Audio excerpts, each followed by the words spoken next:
আর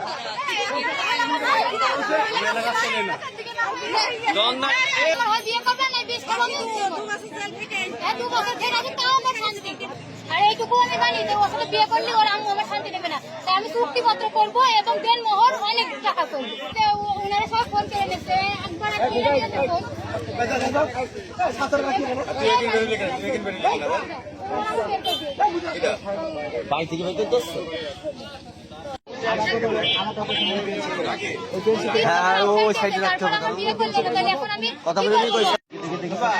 আবার একটা জিনিস, ওর প্রথম বলতে বিয়ে করেছে, তার সাথে কিছুই হয়নি, ওর শুধু বিয়েটাই কবুলতে বলে বিয়ে করেছে।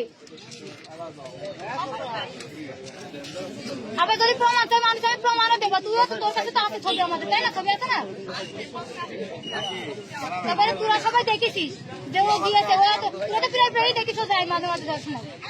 তাহলে এতদিন মার ভয় খেয়ে, এতদিন সেই যে ছেলে মার ভয় না খেয়ে 2 বছর রিলেশন করেছে, মার পরেও, মার বলার পরেও, সেই ছেলে এখন যেমন ভয় খেয়েছে, 2 বছর আগে ছিল না কেন সেই ভয়? সেই ছেলে 2 বছর আগে ছিল না কেন? এখন তার মা কান্নাকাটি করতে কেন? তার মা যে 3 পিসটা এখন পরে রয়েছে, আমি তো বলেন না আমি মার একটা 3 পিস গিফট করেছি, সেই 3 পিসটা আজকে নাইমের বিয়ের দিন সেই 3 পিসটাই করেছে, আমি যেটা দিয়েছি।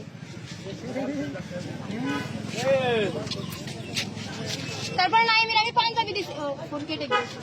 মনে করেন আমি ফোনটাও আমার দিয়ে দেওয়ার পরে কি মানে আমার ব্যাগটা দিয়ে ফেলেছে, মানে পরশুদিন আমার ফোনটা দিয়ে ফেলেছি বলে, মানে ওর ছবি টবি আছে, সব ছবি টবি ছিল, ডিরেক্ট করে দিয়েছে, মানে একটা ছবি আছে আমার কাছে, 2টা ছবি আছে আমার কাছে, 2টা ছবি আমার